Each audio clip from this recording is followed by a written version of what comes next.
Cette conférence de presse aujourd'hui est consacrée aux dispositions du nouveau cahier des charges des institutions privées d'enseignement supérieur adopté par l'arrêté 2025-363 du 13 novembre 2025. Et l'objectif visé, c'est effectivement de présenter les innovations majeures de ce nouveau dispositif réglementaire qui encadre désormais la création, l'ouverture, le fonctionnement, l'évaluation et la fermeture des IPES. Les IPES, ce sont les institutions privées d'enseignement supérieur au Burkina Faso.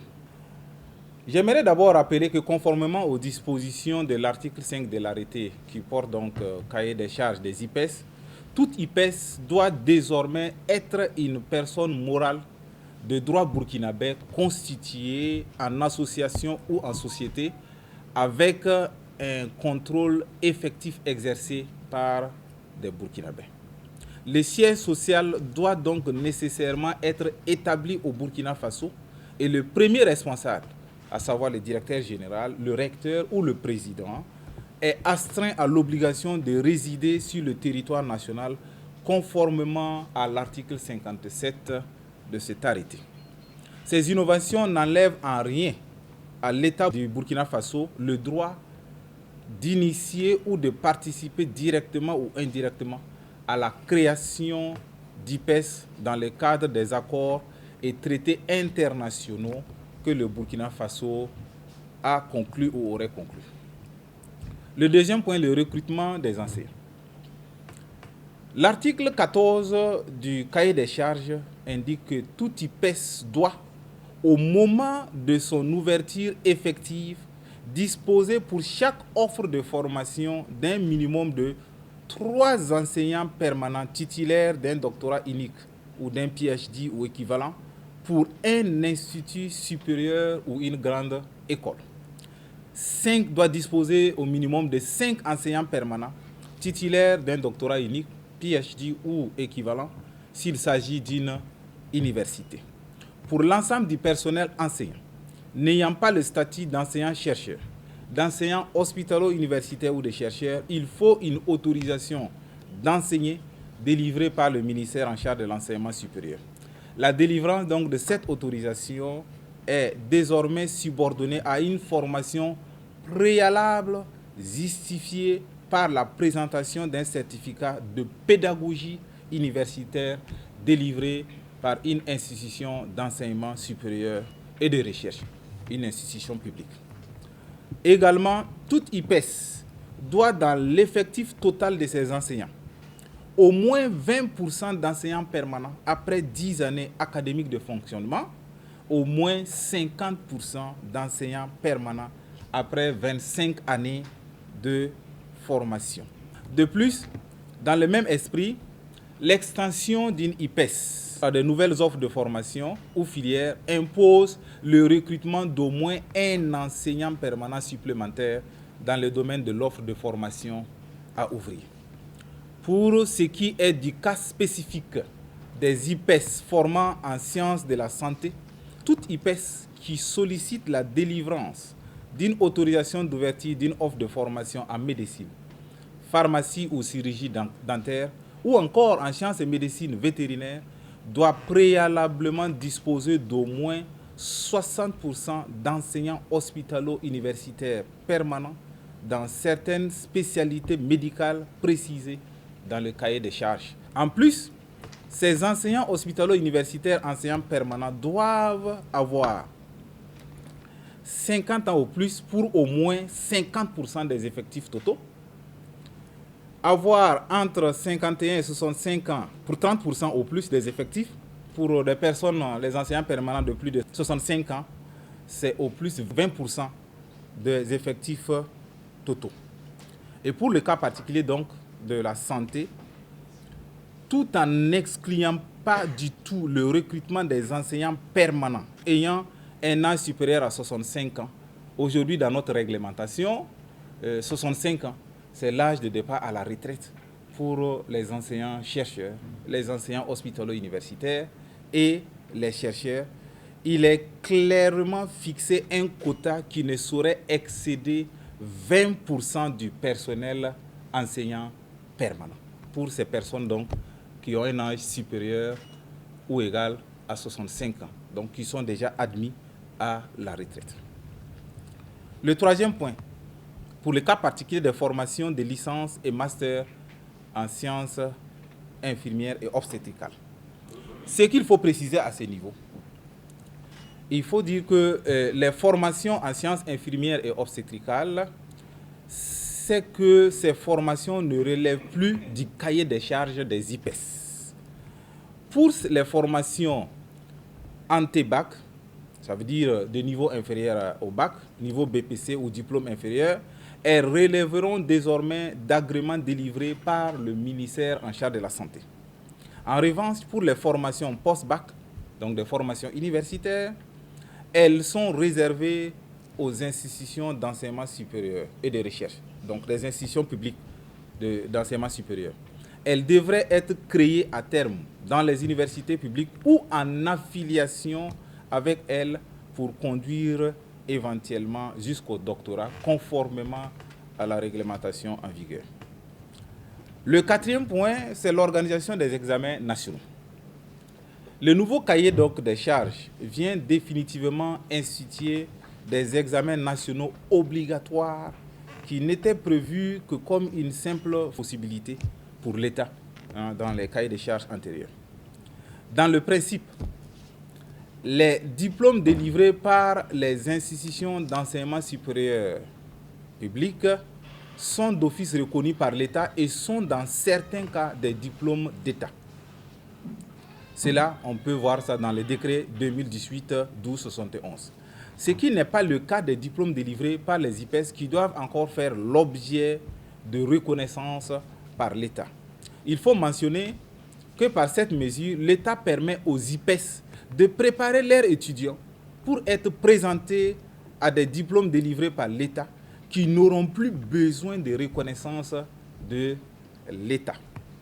Pour toutes les IPES donc ne formant pas en sciences de la santé, l'obtention des diplômes de licence, la troisième année, les L3, de master M2, cinquième année, ou de doctorat, huitième année ou plus, se passera à travers des évaluations nationales organisées sous le contrôle du ministère, mais par des institutions d'enseignement supérieur de recherche publique pour l'ensemble des étudiants d'un domaine donné.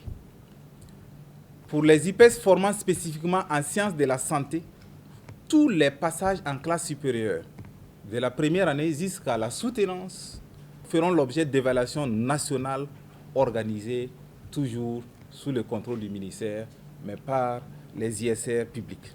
Ces dispositifs visent donc à harmoniser les standards de formation, mais aussi à dispenser les titulaires des diplômes d'IPES des procédures quelquefois longues imposées avant toute reconnaissance de ces diplômes par l'État. Il a été demandé ce que deviennent les retraités qui sont déjà dans les IPES. Alors, ce qui est dit, il n'est pas interdit aux retraités de continuer d'exercer dans le privé. Donc, je rebondis aussi sur une autre question qui était en lien avec les retraités. Quelqu'un a posé la question un peu plus loin. Ils peuvent le faire, mais seulement c'est le quota qu'on a diminué. On ne souhaiterait pas que les IPES ne fonctionnent qu'avec des retraités, alors qu'il y a des jeunes qui demandent à être recrutés. On se dit que l'une des façons que les IPES peuvent avoir pour réellement aider l'État, c'est de s'impliquer aussi dans le recrutement des jeunes. Sans compter que dans la plupart des privés, ils fonctionnent à quasi 100% avec des enseignants vacataires. La reconnaissance des diplômes. En quelque sorte, l'idée, c'est pourquoi vouloir organiser des examens nationaux pour justifier le fait qu'il y a une difficulté dans la reconnaissance des diplômes, sachant que les IPES sont des établissements déjà reconnus par l'État.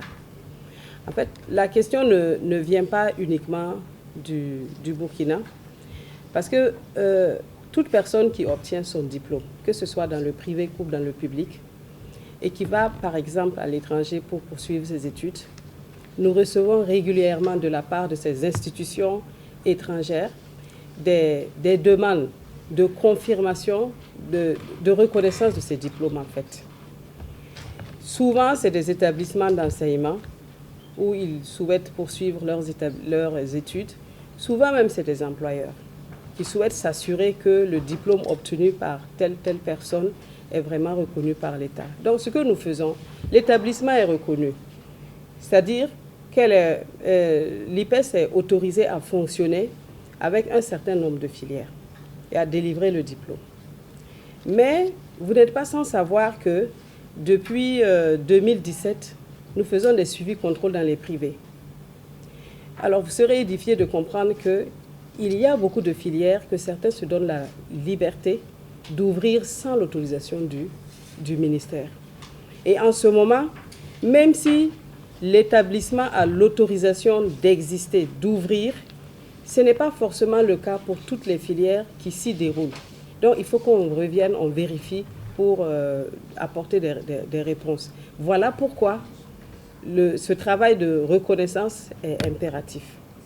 Et si on est dans un examen national, vous comprenez maintenant que ce travail, on n'aura plus besoin de le faire. Alors, la résidence des premiers responsables au Burkina, si tel n'est pas le cas, y a-t-il des sanctions qui sont prévues? Je dis oui, parce que dans ce même cahier de charges, il y a des dispositions qui régissent aussi le non-respect des termes de ce cahier de charges assorti de sanctions. Vous savez qu'à un certain moment, en fonction des orientations du Burkina, de l'État, du gouvernement, et surtout, j'aimerais insister sur ce qu'elle a dit, il n'est pas question de lésiner sur la qualité de la formation, à tous les niveaux. Mais aujourd'hui, comme nous parlons du cahier des charges des IPES, nous parlons du privé. Et donc, il y a des formations spécifiques, par exemple, comme on l'a dit, par exemple, dans le domaine de la santé, on n'a pas besoin de dire à quelqu'un la nécessité qu'il y ait des infrastructures, du personnel hautement qualifié pour que nous ayons des compétences avérées et pour pouvoir donc assurer le travail correctement. Ça, c'est le cas spécifique de la santé, mais aussi dans tous les autres domaines. Et dans ces cas, l'État a donné des orientations pour pouvoir arbitrer et donc voir de quelles mesures, prendre des décisions pour la gestion de ces IPES. Pour compter de 2026-2027, le ministre l'a dit dans son allocution, nous allons l'appliquer.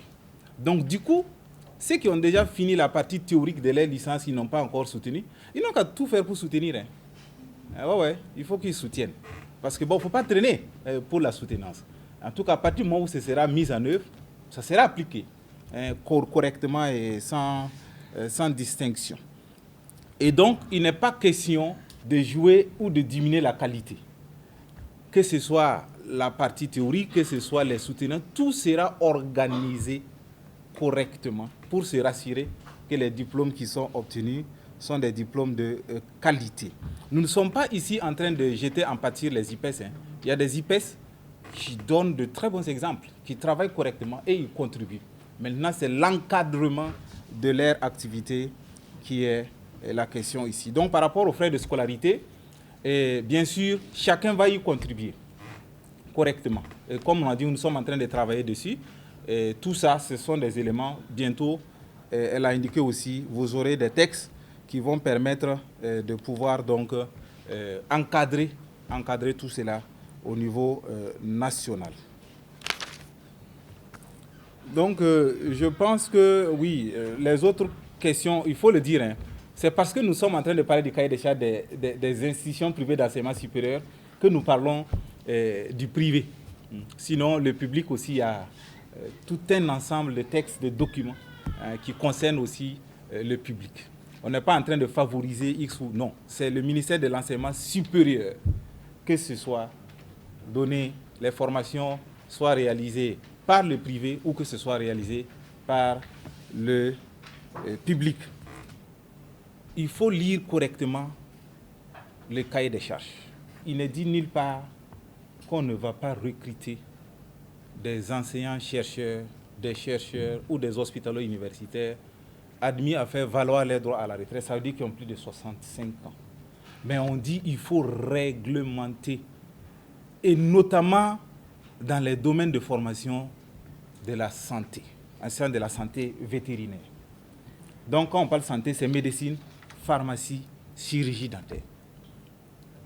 Elle a dit, aujourd'hui, vous avez beaucoup de compétences qui sont là, qui n'attendent qu'à être valorisées. Nous ne sommes pas là pour une chasse aux retraités, non, pas du tout.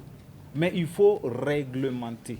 Et tout cela va permettre que réellement les institutions privées d'enseignement supérieur aussi puissent contribuer donc justement non seulement à l'employabilité, mais aussi bien sûr à consolider leur formation. D'accord? Avec des jeunes qui ont encore la force, la fougue, hein, l'ambition d'avancer, mais aussi en tenant compte de l'expérience des anciens. Donc il n'est pas, ce qui est dit aujourd'hui, on ne va pas permettre qu'il n'y ait que des personnes à la retraite qui soient des enseignants permanents. Non. Donc, il faudra que ce soit clair. Et je pense que le cahier des charges est disponible. Nous allons vous inviter à le lire, comme on l'a dit. S'il y a des questions, revenez-nous. Nous sommes disponibles et disposés pour pouvoir donner donc des réponses aux questions qui seraient donc soulevées.